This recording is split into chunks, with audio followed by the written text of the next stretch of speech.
আহলে হাদিস নাম দিয়ে আপনি পার পেয়ে যাবেন। প্রকৃতপক্ষে এখানে যদি আহলে হাদিস খোঁজা হয় তাহলে আমি একটা দেখেন আমি একটা উদাহরণ দিচ্ছি। আচ্ছা, আজকে ফজরের সালাত আদায় করেছি কে কে? হাত তুলি তো ইনশাল্লাহ। তো ফজরের সালাত যারা যারা আদায় করেছি গোটি কয়েক 10-15 জন হবে, এদের মুসলমানিত্বটা টিকে আছে, বুঝতে পারছেন?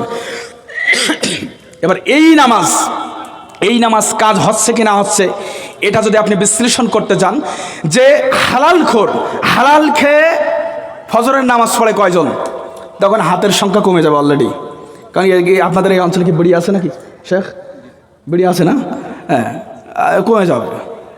হারাম খেয়ে ইবাদত কবুল হবে না। আপনি যেই বাপের বেটা হন না কেন, আমাকে এখন মেরে ফেলান এখানে, আপনি উঠে এসে এখানে আমাকে মেরে ফেলাইয়ে বলেন যে না বিড়ি হালাল হবে না। তো এই বিড়ি খেয়ে, বিড়ির ব্যবসা করে, বিড়ি প্রোডাকশন দিয়ে, বিড়ি এক্সপোর্ট করে, ইম্পোর্ট করে, এই টাকা দিয়ে খাবার খেয়ে ইবাদত কবুল হবে না। প্রমাণ চাইলে প্রমাণ সামনে আসতেছে ইনশাল্লাহ। বলছিলাম বিশ্বনবী মুহাম্মদ সাল্লাল্লাহু আলাইহি ওয়াসাল্লাম দ্বিতীয় নম্বরে বললেন, ওয়াল মান্নানু, যারা দান করে খোটা দেয় আল্লাহ তাদের সাথে কথা বলবে না। দিহিবরজ মাদ্রাসায় আপনি 1 লক্ষ টাকা দান করেছেন, কিছুদিন পরে এই দিহিবরজ মাদ্রাসার কমিটির সাথে গন্ডগোল হলো, আপনার পদটা বঞ্চিত হয়ে গেলেন। আপনি পদ থেকে বঞ্চিত হওয়ার পরে এরপরে আপনি বললেন যে এই দিহিবরজ মাদ্রাসায় আমি 1 লক্ষ টাকা দান করেছি, এই মাদ্রাসায় আমি 2 লক্ষ টাকা দান করেছি, 50 বস্তা সিমেন্ট দিয়েছি। এই যে দান করে আবার রিভিউ দিলেন, আল্লাহ রাসূল সাল্লাল্লাহু আলাইহি ওয়াসাল্লাম বলছেন, যারা দান করে খোটা দেয়, যারা দান করে রিভিউ দেয়, যারা দান করে মানুষকে বলে বেড়ায়, এই ব্যক্তির সাথে আল্লাহ সুবহানাহু ওয়া তাআলা কাল কঠিন কিয়ামতের ময়দানে কথা বলবেন না। এমন হাজী সাহেব আছে কিনা? নাই, আছে না? মসজিদে টাইলস দেয়, মসজিদের মিনার করে দেয়, মসজিদে মোজাহিদ করে দেয়। কিছুদিন পর যদি ওই মসজিদের সভাপতির পদ সরে যায়, ওই অমনিই বলে দেয় যে এই মসজিদে আমি এত টাকা দান করেছি। ওয়াল্লাহি, আল্লাহর কসম, এই ব্যক্তি হচ্ছে অভিশপ্ত, এই ব্যক্তির উপরে আল্লাহর লানত, এই ব্যক্তির সাথে আল্লাহ কথা বলবেন না। 3, বিশ্বনবী মুহাম্মদ সাল্লাল্লাহু আলাইহি ওয়াসাল্লাম বলেছেন, ওয়াল মুনাফিকু সিলাতু বিল হালিফিল কাযিব, যেই ব্যক্তি মিথ্যা কথা বলে পণ্য বিক্রয় করে, এই ব্যক্তির সাথে আল্লাহ কথা বলবেন না। দিহিবরজের হাজারো মানুষ রয়েছে, মুর্শিদাবাদে এমন লাখো লাখো মানুষ রয়েছে যারা মিথ্যা কথা বলে পণ্য বিক্রয় করে। এদেশে যারা গোস্ত ব্যবসায়ী রয়েছে, অধিকাংশ গোস্ত ব্যবসায়ী মিথ্যা কথা বলে পণ্য বিক্রয় করে। অধিকাংশ গোস্ত ব্যবসায়ী মিথ্যাবাদী, অধিকাংশ মাছ ব্যবসায়ী মিথ্যাবাদী, অধিকাংশ সবজি ব্যবসায়ী মিথ্যাবাদী, অধিকাংশ গহনা বিক্রেতা মিথ্যাবাদী, অধিকাংশ কাপড় বিক্রেতা মিথ্যাবাদী, অধিকাংশ সোতার বিক্রেতা মিথ্যাবাদী, অধিকাংশ ব্যবসায়ী আমরা ব্যবসায়িক ক্ষেত্রে মিথ্যা কথা ব্যবহার করি। অনেকে এমন রয়েছে 3 নাম্বার জিনিসটা আমরা 1 নাম্বার বলে চালিয়ে দেই, আমরা মেড ইন ইতালি বলে মেড ইন চাইনা ঢুকিয়ে দেই। এমন কোনো ব্যবসায়ী যদি থাকে, আল্লাহর নবী কাল কঠিন কিয়ামতের ময়দানে, আল্লাহর নবীর ভাষ্য যে আল্লাহ রাব্বুল আলামিন কাল কঠিন কিয়ামতের ময়দানে তার সাথে কথা বলবে না। তুমি যদি নিজেকে আহলে হাদিস পরিচয় দিতে চাও, তাহলে তোমার ব্যবসায়ী সততা অবলম্বন করতে হবে। তুমি যদি গোস্ত ব্যবসায়ী হও, তুমি মাছ বিক্রেতা হতে পারো, সবজি বিক্রেতা হতে পারো, তরকারি বিক্রেতা হতে পারো, ফল বিক্রেতা হতে পারো, জুতার বিক্রেতা হতে পারো, সুতার বিক্রেতা হতে পারো। তুমি যেই ধরনের ব্যবসায়ী হও না কেন, তুমি যদি নিজেকে আহলে হাদিস, তুমি যদি সালাফদের অনুসারী, এই কথা আহলে হাদিসের পরিচয় যদি তোমাকে দিতে হয়, তাহলে তোমার রাতারাতি ব্যবসার কাঠামো চেঞ্জ করতে হবে। ব্যবসায়িক ক্ষেত্রে তোমাকে সততা অবলম্বন করতে হবে। তুমি যদি সত্য কথা না বলতে পারো, সততার ব্যবহার যদি তুমি না করতে পারো, তোমার মূলধনকে তুমি সততা যদি বেছে না নিতে পারো, তাহলে কখনো তুমি নিজেকে আহলে হাদিস পরিচয় দিও না। ভুল সিদ্ধান্ত আপনার। আপনি এখনো পর্যন্ত ফিরে আসুন। দিহিবরজের হাজারো মানুষ রয়েছে যারা ব্যবসায়িক ক্ষেত্রে মিথ্যা কথা বলে। এমন আছে কিনা? নাই, এমন নেই? সব মনে সৎ ব্যবসায়ী নাকি? কেন জানি আমাদের সমাজটা জাহিলিয়াতে পরিপূর্ণ। আশ্চর্য ব্যাপার, আসলাম 4 চাকা নিয়ে চলে আসলাম, দেখলাম নারী পুরুষ মেয়ে ছোট বড় সবাই একসাথে, কেউ কাউর হাত ধরে চলছে, কেউ এরকি মারতেছে। কোনো জায়গায় দেখলাম 2টা ছেলে 3টা মেয়ে দাঁড়িয়ে গল্প করতেছে। কোথাও দেখলাম মানে এত একটা জালসা কেন্দ্রে এখানে যে মানুষগুলো রয়েছে তার 10 গুণ মানুষ মানে ওখানে রয়েছে, রাস্তায় রয়েছে। আস্তে আস্তে দেখলাম 3টা মেয়ে দাঁড়িয়ে আছে, তার পাশে 2টা ছেলে, একটা মেয়ে দাঁড়িয়ে আছে, তার পাশে 2টা ছেলে, ঠিক এমনভাবে মাখামাখি। আমি জানি না রাস্তায় যদি এত মাখামাখি হয়, তাহলে না জানি ঘরের ভিতরে কত মাখামাখি। আল্লাহ পাকই ভালো জানে। আপনার ছেলে আপনার কাছে ভালো, আপনার মেয়ে আপনার কাছে ভালো। আপনার মেয়ে আপনাকে বললো আমি একটু যাচ্ছি বাদাম কিনতে, তো আপনার কোনো আপত্তি নেই, না আমার মেয়ে তো আমার কাছে ভালো, আমি আমার মেয়ের চারিত্রিক বৈশিষ্ট্য সম্পর্কে জানি, তো আপনার মেয়ে যে বাজারে গেল আপনার কোনো আপত্তি নেই। অথচ আল্লাহ রসুলের ভাষায় আপনি একজন দায়ুস, আপনি জান্নাতে যাবেন না। দেখেন এই হাদিসটা একটু মিলান। আপনার মেয়ে জালসায়, রাস্তায়, মার্কেটে, ক্লাসে দাঁড়িয়ে দাঁড়িয়ে একটা ছেলের সাথে গল্প করে, এ ব্যাপারে আপনার কোনো আপত্তি নেই। বিশ্বনবী মুহাম্মদ সাল্লাল্লাহু আলাইহি ওয়াসাল্লাম বলছেন, ইয়াকুম আদ-দুখুল আলান নিসা, পৃথিবীর মানুষ তোমরা নারীর পাশে যেও না। তাদেরকে বলছেন? আমাদের হিন্দু ভাইদের বলছেন নাকি খ্রিস্টানদেরকে বলছেন? কাদেরকে বলছেন? সবাইকে বলছেন। আপত্তি আছে নাকি? ইয়াকুম আদ-দুখুল আলান নিসা, পৃথিবীতে যত মানুষ রয়েছে সব মানুষকে আল্লাহ রাসূল এই একটাই বাণী তিনি সাবমিট করেছেন, কি? নারীর পাশে যেও না। কোনো হিন্দু ভাই যদি নারীর পাশে না যায় তাহলে সে নারী ফিতনা থেকে বেঁচে থাকবে। কোনো খ্রিস্টান ভাই যদি নারীর পাশে না যায়, নারীর সাথে মাখামাখি না করে, তাহলে সে দুনিয়ার জীবনের ফিতনা থেকে বেঁচে থাকবে। কোনো বৌদ্ধ ভাই যদি নারীর সাথে অবৈধভাবে মেলামেশা না করে, তাহলে এই বৌদ্ধ ভাইটি দুনিয়ার জীবনে নারী ফিতনা থেকে বেঁচে থাকবে। তেমনিভাবে কোনো ব্যক্তি, কোনো মুসলিমের সন্তান যদি নারীর সাথে কথা বলা থেকে বিরত থাকে, মেয়েদের সাথে ডলাডলি থেকে বিরত থাকে, তাহলে সে দুনিয়ার নারী ফিতনা থেকে বেঁচে থাকবে। বলুন তো পৃথিবীর মধ্যে সব থেকে বড় ফিতনা কি? অবৈধ নারী। আপনার স্ত্রী, আপনার মা, যে নারী বেগানা নারী, এই নারী হচ্ছে আপনার আমার জন্য সব থেকে বড় ফিতনা। এখানে অধিকাংশ মানুষ ফিতনায় জড়িয়ে আছে, যেটা দেখলাম। কার মেয়ে ওটা? বাংলাদেশ থেকে আসছে নাকি? পাকিস্তান থেকে ওই ছেলেগুলো আসছে নাকি? আল্লাহ রাসূল মুহাম্মদ সাল্লাল্লাহু আলাইহি ওয়াসাল্লাম বলেছেন, ইয়াকুম আদ-দুখুল আলান নিসা, পৃথিবীর মানুষ নারীর পাশে যেও না। আচ্ছা বলুন তো, আল্লাহর নবীর কথা মানার সব থেকে বড় হকদার কারা? বুঝতে পারলেন না? আল্লাহর নবী একটি কথা বলেছেন, সেই কথাটা মানার সব থেকে বড় হকদার কারা? আমরা না? আমরাই তো। তা আপনার কানে ঢোকে না আল্লাহ রাসূলের কথা? একজন সাহাবা জিজ্ঞাসা করলো, আল্লাহ রাসূল, আফরা আইতাল হামওয়া, দেবরের ক্ষেত্রে বিধান কি বলবেন? দেবর কি ভাবির সাথে দেখা করতে পারবে? আল্লাহ রাসূল বললেন, আল হামউল মাউত, আরে দেবর ভাবি তো মৃত্যু সমতুল্য। ভাবির কাছে দেবর তো কি সমতুল্য? মৃত্যু সমতুল্য। এই দিহিবরসপুরের হাজারো পরিবারে যদি আমরা সার্চ করি, দেখা যাবে যে দিনরাত 24 ঘন্টা ভাবি তার দেবরের পাতে ভাত পরিবেশন করে, খাবার পরিবেশন করে। এই দিহিবরসপুরের হাজারো ভাবি রয়েছে, হাজারো পরিবারে হাজারো ভাবি রয়েছে, যারা রাত হলে তারা তার দেবরের খাতা বালিশ বিছানাগুলো বিছিয়ে দেয়। এই দিহিবরসপুরের হাজারো ভাবি রয়েছে যারা তার দেবরের কাপড় চোপড় পরিষ্কার করে।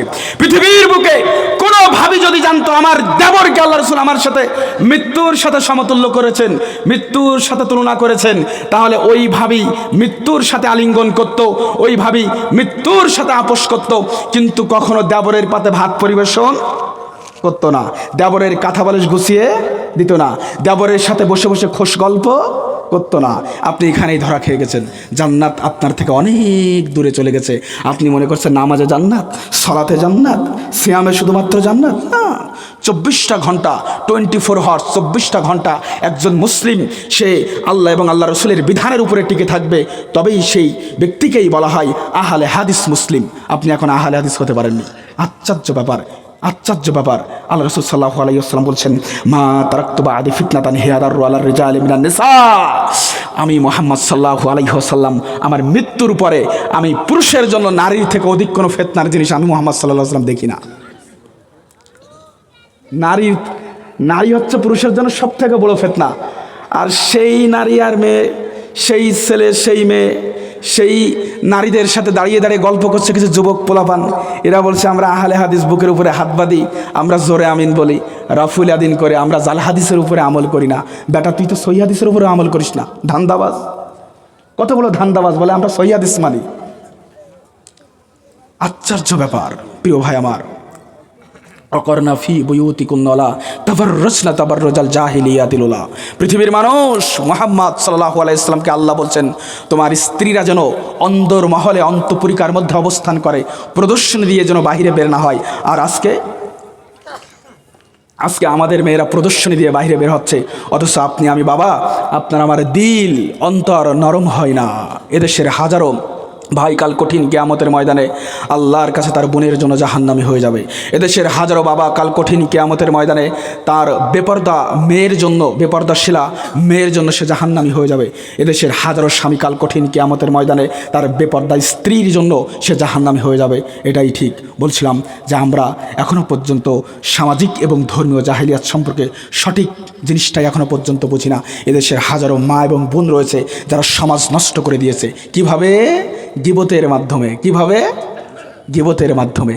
গীবত একটা ভয়াবহ অপরাধ এবং ব্যাধি আমাদের এই সমাজে, একথা বলতেই হবে। মা বোনেদের সংখ্যা এখানে বেশি, সুতরাং মা বোনেরা গীবত করেও বেশি, এটাও ঠিক। এটা একটা সামাজিক ব্যাধি, গীবত একটা সামাজিক ব্যাধি।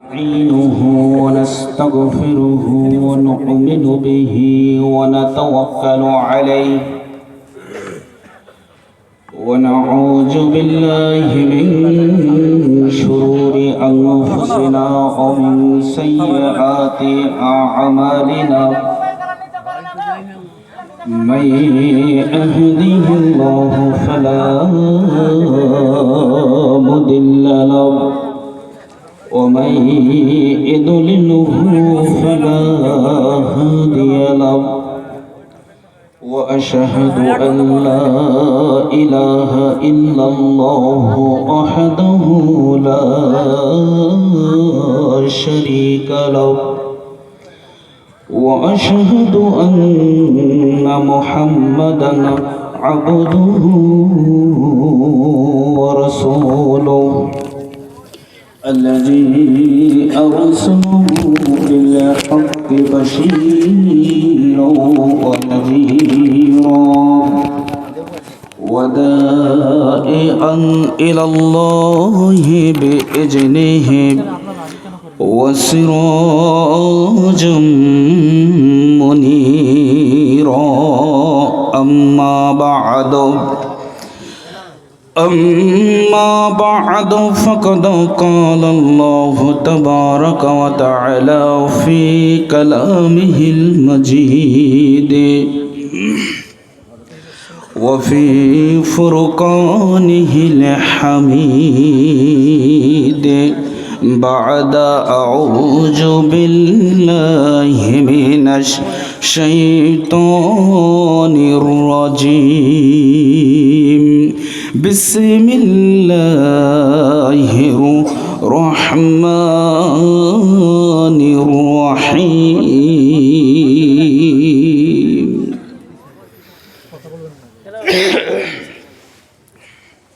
يا أيها الذين آمنوا قوا أنفسكم وأهليكم نارا وقال رسول الله صلى الله عليه وسلم اجتنبوا السبع الموبقات وما هن يا رسول الله صلى الله عليه وسلم قال الشرك بالله والسحر وقتل النفس التي حرم الله إلا بالحق وأكل مال اليتيم وأكل الربا والتولي يوم الزحف وقذف المحسنة المؤمنة الغافلة إلى آخر الحديث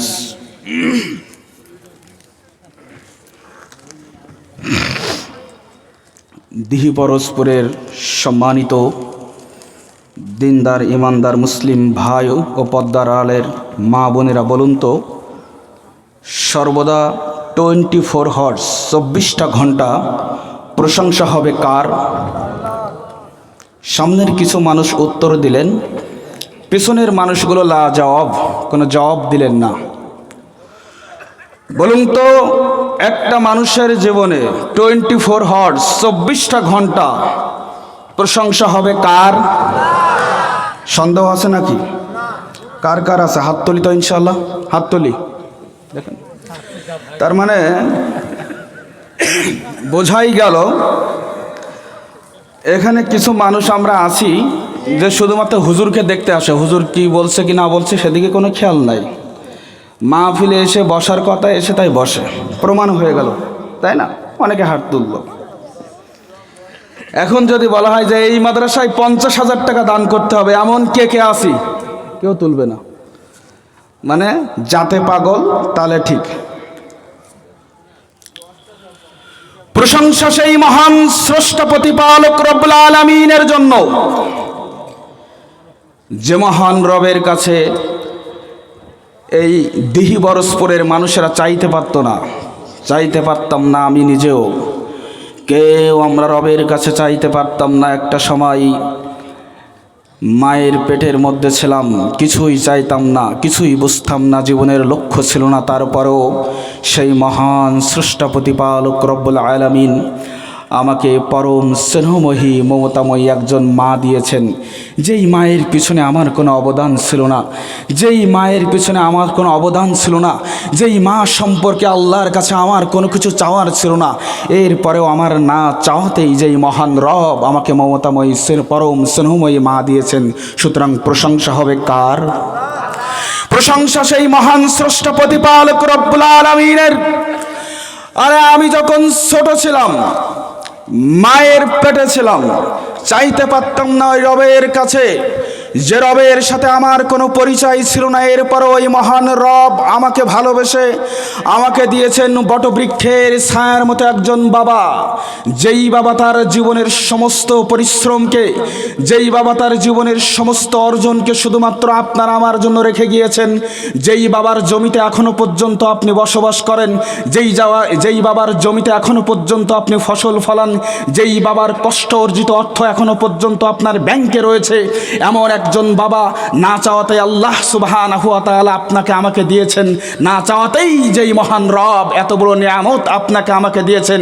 সুতরাং প্রশংসা যদি করতে হয়, প্রশংসা করতে হবে কার? যে মহান রব এই পৃথিবীতে পাঠিয়ে এই পৃথিবীকে আপনার আমার জন্য বসবাসের উপযোগী করেছেন। অসংখ্য কোটি নিয়ামত, লাখো কোটি নিয়ামত রাজি দিয়েছেন আমাকে আপনাকে বসবাস করার জন্য। আমার মাথার উপরে দিয়েছেন বিশাল বিস্তীর্ণ নীল আকাশ। সুতরাং দুনিয়ার মধ্যে শুধুমাত্র এখানকার মুসল্লি নয়, শুধুমাত্র এই দিহিবরসপুরের মানুষেরা নয়, গোটা পৃথিবীর মধ্যে কোনো মানুষ যদি তার জন্ম থেকে মৃত্যু পর্যন্ত একটি সেজদা দেওয়ার প্রয়োজন বোধ মনে করে, একবার এই রবের কৃতজ্ঞতা পোষণ করার ইচ্ছা করে, একটিবার যদি কাউকে ওয়েলকাম জানানোর ইচ্ছা পোষণ করে, তাহলে সেই কৃতজ্ঞতা পাওয়ার, তাহলে সেই ধন্যবাদ পাওয়ার একমাত্র যোগ্য কে? আল্লাহ। রাসূল সাল্লাল্লাহু আলাইহি ওয়াসাল্লাম বলেছেন, আলহামদুলিল্লাহি তামলাউল মিজান। কোনো ব্যক্তি যদি তার হৃদয় থেকে ওই আল্লাহকে সন্তুষ্টের উদ্দেশ্যে একটিবার বলতে পারে, হৃদয়ের গভীর অন্তরের অন্তঃস্থল থেকে আলহামদুলিল্লাহ, আল্লাহর নবী মুহাম্মদ সাল্লাল্লাহু আলাইহি ওয়াসাল্লাম বলেছেন, আলহামদুলিল্লাহি তামলাউল মিজান। এই আলহামদুলিল্লাহ এতটুকু শব্দ কাল কঠিন কিয়ামতের ময়দানে ব্যক্তির নেকির পাল্লার ওজন বৃদ্ধি করে দেবে। সুবহানাল্লাহ বলবেন না? আরে ভাই, বিশাল বড় একটা সূরা মুখস্থ করলে এই অফার না? কেউ যদি আয়াতুল কুরসি মুখস্থ করে এই অফার না? কেউ যদি সাইয়্যিদুল ইস্তিগফার এটা পড়ে, তো এই অফার তার জন্য না। শুধুমাত্র দুইটা শব্দের একটা বাক্য আলহামদুলিল্লাহ, এর এত পাওয়ার, এত পাওয়ার, এত পাওয়ার যে কাল কঠিন কিয়ামতের ময়দানে ব্যক্তির নেকির পাল্লার ওজনটা বৃদ্ধি করে দিবে। চিন্তা করতে পারেন? তাহলে হৃদয়ের অন্তরের অন্তঃস্থল থেকে আমরা চিল্লায়ে বলবো, ঠিক আছে? আলহামদুলিল্লাহ।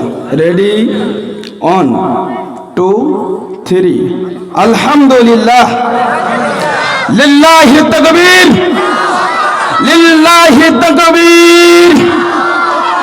জাযাকুমুল্লাহু খায়রান। দুরূদ ও সালাম বর্ষিত হোক সেই মহামানবের প্রতি, জাহিলিয়াতের নিকোষ কালে আধারে যখন সমগ্র মানবতা অন্ধকারচ্ছন্ন ছিল, যে মহামানবের আগমনে যেন আগমন ঘটেছিল একটি সুবহে সাদিকের, যে সুবহে সাদিকের ইমানি নূরের আলোক ফোটা সেদিন শুধুমাত্র হেরা পর্বতের গুহাকে আলোকিত করেনি, সেদিন আলোকিত করেছিল মক্কা, মদিনা, হেজাজ, আবিসিনিয়ার সহ সমগ্র বসুন্ধরা। যার মতো কোনো মানব অদ্যাবধি এই পৃথিবীতে আসেনি এবং কিয়ামতের সারদায়কাল পর্যন্ত যার মতো কোনো মানব আর এই ধরিত্রীর মাঝে আগমন করবেন না, নবীজি বিশ্ব নবী মুহাম্মদুর রাসূলুল্লাহ সাল্লাল্লাহু আলাইহি ওয়াসাল্লাম। মাশাআল্লাহ, আপনাদের রিভিউ পেয়ে আমি খুশি হয়ে গেলাম। ইন্ডিয়াতে অনেক জায়গায় বক্তৃতা দিয়েছি, কিন্তু পাবলিকের কাছ থেকে এমন ফিডব্যাক পাওয়া যায় না। সুবহানাল্লাহ বলে সবাই ঘুমিয়ে থাকে, আলহামদুলিল্লাহ বলে ঘুমিয়ে থাকে। তো সেখানে আলহামদুলিল্লাহ আপনাদের আপনার রিয়্যাক্টটা মানে আমাকে মুগ্ধ করেছে, আলহামদুলিল্লাহ। সম্মানিত উপস্থিতি, মাদ্রাসা দারুল হুদা ডিটিআই এর উন্নতিকল্পে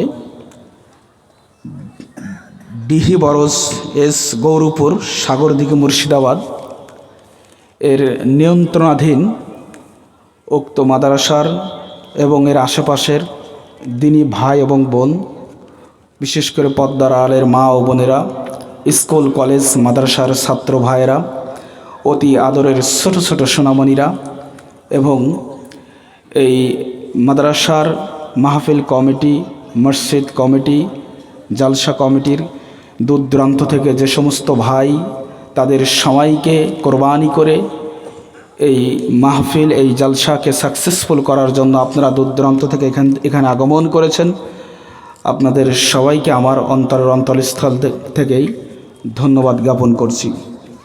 আমি খুশি হয়ে গেছি। এখানকার যিনি সম্মানিত সভাপতি ফজিলাতুশ শেখ জনাব মাওলানা কাজেম আলী হাফিজাহুল্লাহ, এখানকার কাজেম আলী সাহেব, আলহামদুলিল্লাহ। তখনই ভালো লাগে যখন যোগ্য ব্যক্তি যোগ্য চেয়ারে বসে থাকে। আমরা যখন যোগ্য ব্যক্তিকে তার যোগ্য জায়গায় স্থান দেব, তখন এই সমাজে আস্তে আস্তে যোগ্য ব্যক্তি তৈরি হবে। আমরা যদি আলেমদেরকে সঠিক গুরুত্ব দিই, সঠিক মর্যাদা দেই, তাহলে এই সমাজে আলেম তৈরি হবে। তো এই বিষয়টা আমার ভালো লাগলো যে একজন ফজিলাতুশ শেখ, তাকে আপনারা তার যোগ্য চেয়ারটা বুঝিয়ে দিয়েছেন। আল্লাহ রাব্বুল আলামিন তার জন্য আপনাদেরকে উত্তম জাযায়ে খায়ের দান করুন। সকলে বলি আল্লাহুম্মা আমিন।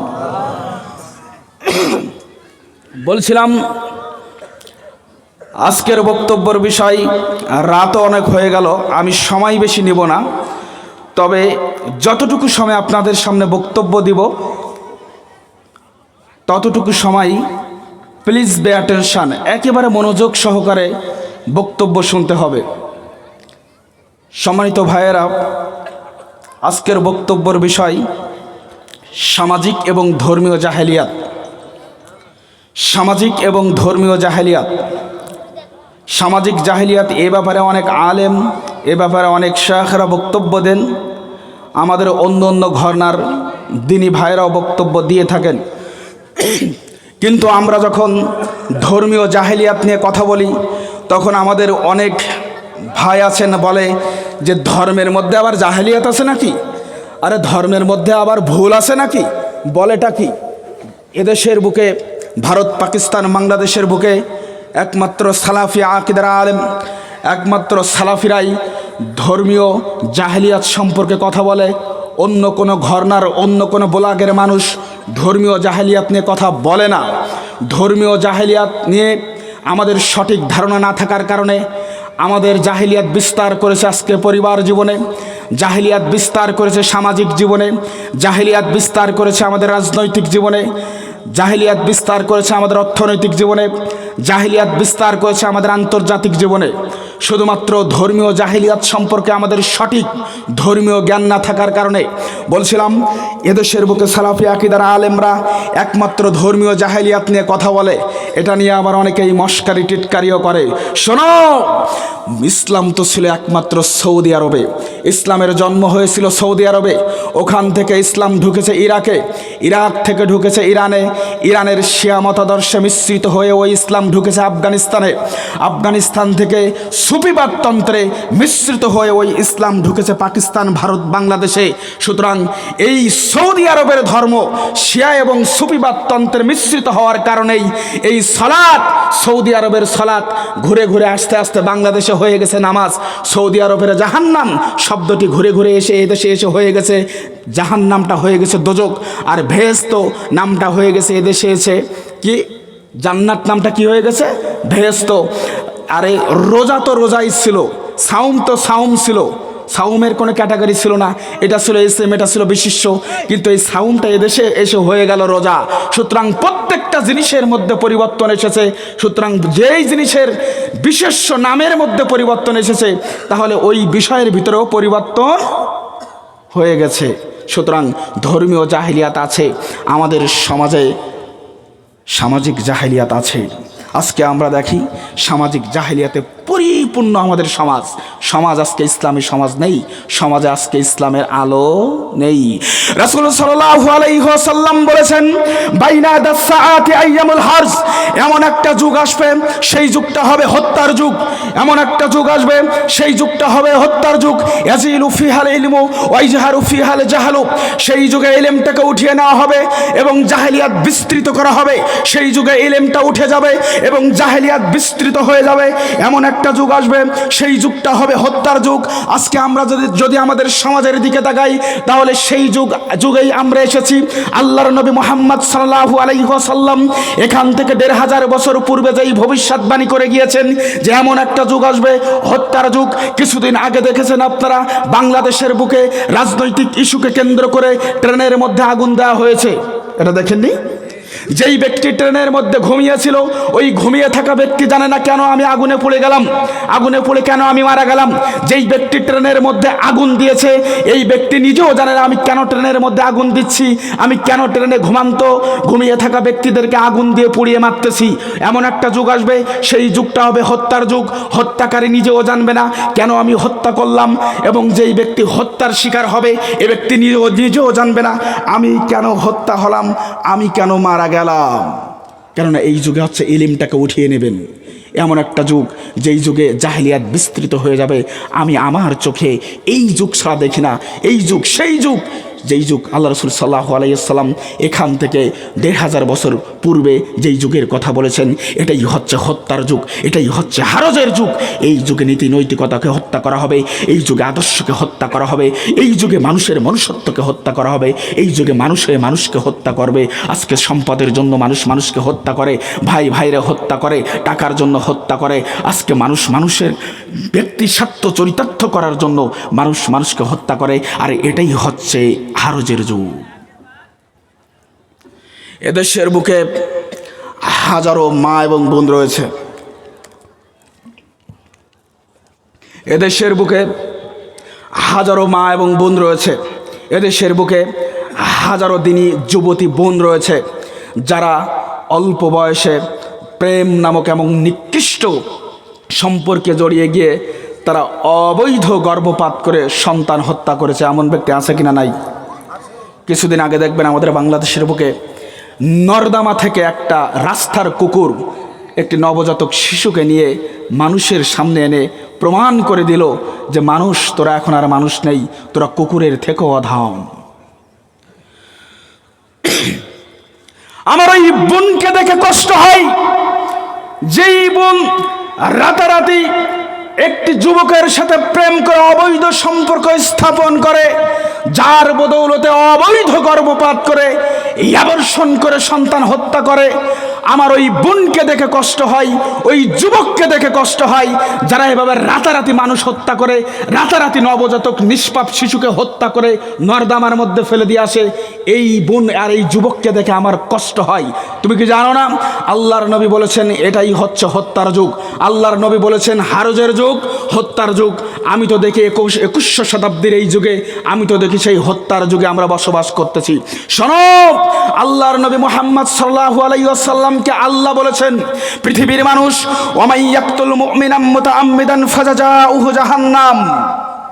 আপনি সম্পদের জন্য আপনার ভাইকে হত্যা করতে পারবেন না, রাজনৈতিক ক্ষমতা লাভের জন্য আপনার ভাইকে আপনি হত্যা করতে পারবেন না, মারামারি করে আপনি ভাইকে হত্যা করতে পারবেন না, অবৈধ সম্পর্ক করে নবজাতক শিশুকে হত্যা করে টয়লেটের মধ্যে ফেলে দিতে পারবেন না, অবৈধ সম্পর্কের উপরে ভিত্তি করে নবজাতক শিশুকে আপনি অ্যাবর্শন করতে পারবেন না, অবৈধ সম্পর্কের উপরে ভিত্তি করে নবজাতক শিশুকে আপনি নর্দমার মধ্যে ফেলে রাখতে পারবেন না। শোনো, মুহাম্মদ সাল্লাল্লাহু আলাইহি ওয়াসাল্লামকে আল্লাহ জানাচ্ছেন ওয়ামাইয়াকতুল মুমিনাম মুতাআম্মিদান ফাজাজাউহু জাহান্নাম। কেউ যদি কোনো মুমিন ব্যক্তিকে হত্যা করে, কেউ যদি কোনো নিরপরাধ ব্যক্তিকে হত্যা করে, ফাজাজাউহু জাহান্নাম, তাহলে তার থাকার জায়গা হচ্ছে জাহান্নাম। কোথায়? জাহান্নাম। নবজাতক মানে দেখো এনি হর্নার যে কোনো ব্লকের নবজাতককে হত্যা করার এই পারমিট ইসলাম দেয় না। তুমি হিন্দু, বৌদ্ধ, খ্রিস্টান, মারাঠি, চীন যেই জাতি হও না কেন, মানুষ হত্যার এই পারমিট ইসলাম দেয় না। দেখো, মহান আল্লাহ বলেন, কেউ যদি কোনো মানুষকে হত্যা করে, হতে পারে সেটা নবজাতক, হতে পারে সেটা অ্যাবর্শন করে, হতে পারে সেটা দলীয় করন্দলে, হতে পারে সেটা ক্ষমতার লোভে, হতে পারে সেটা ভাই ভাই সম্পদের লোভে, কেউ যদি কাউকে হত্যা করে, ওয়ামাইয়াকতুল মুমিনাম মুতাআম্মিদান ফাজাজাউহু জাহান্নাম, তার থাকার জায়গা হচ্ছে জাহান্নাম, খালিদান ফিহা, সে সেখানে চিরস্থায়ীভাবে থাকবে, ওয়া গাজিবাল্লাহু আলাইহি, আল্লাহ তার উপরে রাগান্বিত, ওয়া লাআনাহু, আল্লাহর লানত তার উপরে, আল্লাহর অভিশাপ তার উপরে। ভালো করে বোঝার চেষ্টা করেন। ওয়াদালাহু আযাবান আজিমা, আল্লাহ কঠিন শাস্তি প্রয়োগ করবেন তার উপরে। কেউ যদি কাউকে হত্যা করে তাহলে তার জন্য রয়েছে 5টি শাস্তি। বলুন কয়টি? 1, ফাজাজাউহু জাহান্নাম, সে কোথায় ঢুকবে? ফাজাজাউহু জাহান্নাম, তার থাকার জায়গা জাহান্নাম। খালিদান ফিহা, সে চিরস্থায়ী জাহান্নামী। ও গাজিবাল্লাহু আলাইহি, আল্লাহর রাগ, আল্লাহর ক্রোধ তার উপরে। ওয়ালা আনাহু, আল্লাহর লানত, আল্লাহর অভিশাপ তার উপরে। আল্লাহু আকবার। ওয়া আদালাহু আযাবান আজিমা, এবং আল্লাহ কঠিন শাস্তি তার উপরে প্রয়োগ করবে। কেউ যদি কাউকে হত্যা করে তার থাকার জায়গা হচ্ছে জাহান্নাম। বোন, আমি তোমাকে বলি, তুমি অবৈধ প্রেম করে জিনা ব্যভিচারে লিপ্ত হয়ে যেই সন্তানকে নর্দমায় ফেলে দিয়েছ, এই সন্তান তোমার জাহান্নামের কারণ হবে। ওই ট্রেনে থাকা ঘুমান্ত ব্যক্তির গায়ে তুমি যে আগুন দিয়েছ, ওই ঘুমিয়ে থাকা মরে যাওয়া ব্যক্তিটি কাল কঠিন কিয়ামতের ময়দানে আল্লাহর কাছে সুপারিশ করবেন, আল্লাহর কাছে জবাবদিহি চাইবেন তোমার কাছে। আল্লাহর মাধ্যমে আল্লাহর কাছে বিচার দিবেন যে আমার কি অপরাধ ছিল, আমাকে কেন ট্রেনের মধ্যে, আমি তো যাত্রী ছিলাম, অসহায় নিরুপায় ছিলাম, নির্দোষ ছিলাম, আমাকে কেন গায়ে আগুন দিয়ে পুড়িয়ে দেওয়া হলো। ওই নর্দমার মধ্যে ফেলে থাকা পচা গলা ছোট্ট শিশুটি, নবজাতকটি সেদিন এই এভারগ্রিন চেহারা, সজীবতা ফিরে পাবে, সেদিন তার দৈহিক কাঠামো অবকাঠামো ফিরে পাবে, সেদিন সে আল্লাহর কাছে আল্লাহর মাধ্যমে আপনার কাছে জবাবদিহি করবে যে কেন আমাকে সেদিন হত্যা করা হয়েছিল। তুমি জবাব দিতে পারবে না। আল্লাহ বলছেন ফাজাজাউ জাহান্নাম, তোর থাকার জায়গা জাহান্নাম। আমি আল্লাহ আজীবন তোর উপরে আমি রাগান্বিত। ওয়া লাআনাহু, তোর উপরে আমার রাগ, তোর উপরে আমার ক্রোধ, তোর উপরে আমার অভিশাপ। আমি আপনাকে বলি, সুতরাং মানুষ হত্যা করে পৃথিবীতে আপনি জান্নাত পাওয়ার আশা করিয়েন না।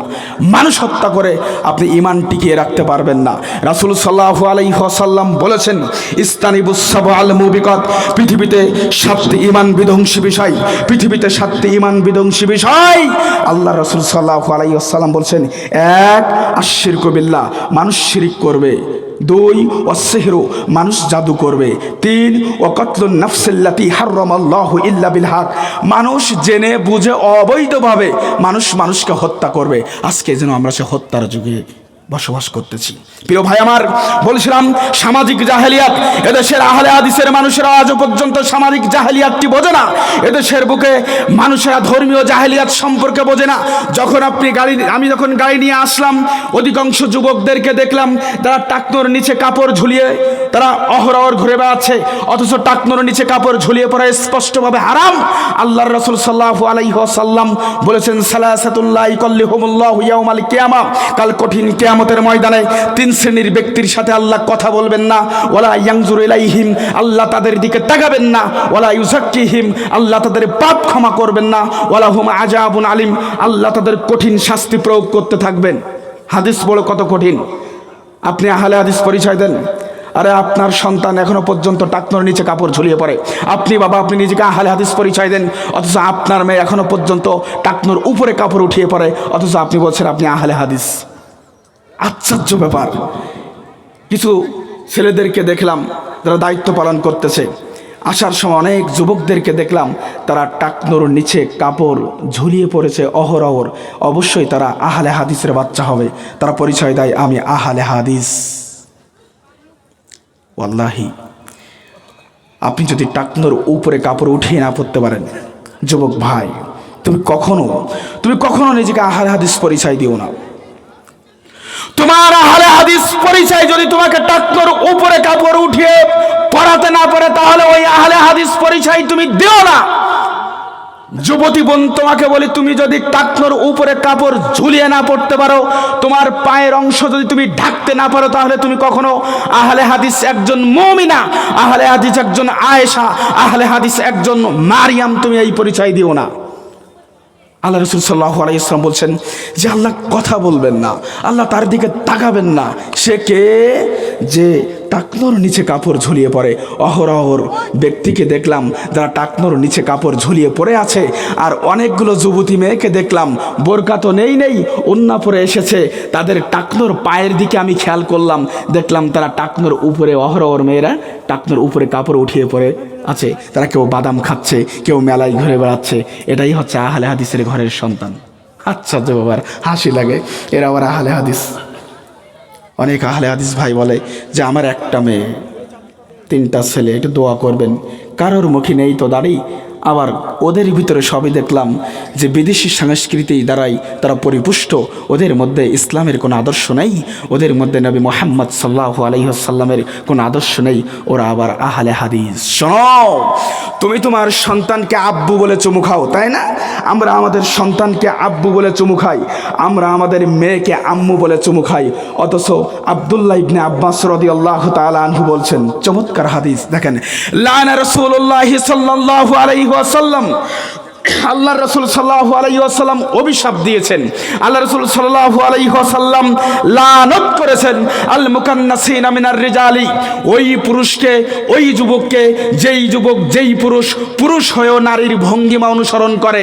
নারীরা টাকনোর উপরে কাপড় উঠিয়ে পড়ে, নারীরা টাকনোর নিচে কাপড় ঝুলিয়ে পড়ে, সেই পুরুষও টাকনোর নিচে কাপড় ঝুলিয়ে পড়ে।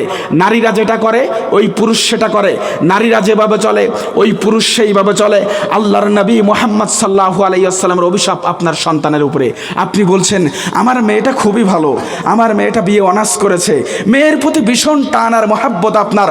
আল্লাহর নবী মুহাম্মদ সাল্লাল্লাহু আলাইহি ওয়াসাল্লামের সাহাবা আব্দুল্লাহ ইবনে আব্বাস রাদিয়াল্লাহু তাআলা আনহু বলছেন, ও পৃথিবীর মানুষ শোনো, লানা রাসূলুল্লাহ সাল্লাল্লাহু আলাইহি ওয়াসাল্লাম, আল্লাহর রাসূল লানত করেছেন, আল্লাহর রাসূল অভিশাপ দিয়েছেন, আল্লাহর রাসূল অভিসম্পাত করেছেন ওই মেয়েটির উপরে, ওই যুবতী মেয়ের উপরে, আল মুতারাজ্জিলাতি মিনান নিসাই, যেই মেয়ে হয়েও পুরুষের ভঙ্গিমা অনুসরণ করে, তার প্রতি আল্লাহর রাসূলের লানত। কার কথা? মুহাম্মদ সাল্লাল্লাহু আলাইহি ওয়াসাল্লামের উপরে। আপনার সন্তানের উপরে আল্লাহর রাসূলের লানত, আপনার মেয়ের উপরে আল্লাহর রাসূলের লানত, আপনি নিজেও বোঝেন না। আস্তাগফিরুল্লাহ, চিন্তা করুন তো। অথচ আমরা এখনো পর্যন্ত ধর্মীয় এবং সামাজিক জাহেলিয়াত সম্পর্কে কিছুই বুঝি না। এই সমাজকে কলুষিত করেছে আপনার মেয়ে, আপনার ছেলে, আপনি নিজেও বটে। ওই মেয়ের উপরে অভিশাপ, যেই মেয়ে হয়েও তার পরচুলা ব্যবহার করে, ওই মেয়ের উপরে অভিশাপ, যেই মেয়ে হয়েও ধুরুপিলাক করে, ওই মেয়ের উপরে অভিশাপ, ওই গৃহবধূর উপরে অভিশাপ, ওই স্ত্রীর উপরে অভিশাপ, ওই মায়ের উপরে অভিশাপ। যেই মা, যেই মেয়ে, যেই স্ত্রী, যেই কন্যা একজন মেয়ে হয়েও সে গায়ে সুগন্ধি ব্যবহার করে, ওই মেয়ের উপরে অভিশাপ। যেই মেয়ে হয়েও একজন মহিলা হয়েও সে নিজে পরিদর্শনী দিয়ে অন্য পুরুষকে আকৃষ্ট করে, তাদের উপরে বিশ্বনবীর অভিশাপ। আপনি আপনার মেয়েকে নিয়ে সন্তুষ্ট, আপনি আপনার কন্যাকে নিয়ে সন্তুষ্ট, অথচ আপনি আপনার স্ত্রীকে নিয়ে সন্তুষ্ট, অথচ আল্লাহ রাসূল সাল্লাল্লাহু আলাইহি ওয়াসাল্লামের অভিশাপ তার উপরে 24 ঘন্টা। আপনি এখনো পর্যন্ত নিজেকে আহলে হাদিস পরিচয় দেন, অথচ এখনো পর্যন্ত আপনি ধর্মীয় এবং সামাজিক জাহেলিয়াত সম্পর্কে কিছুই বোঝেন না। আশ্চর্য ব্যাপার।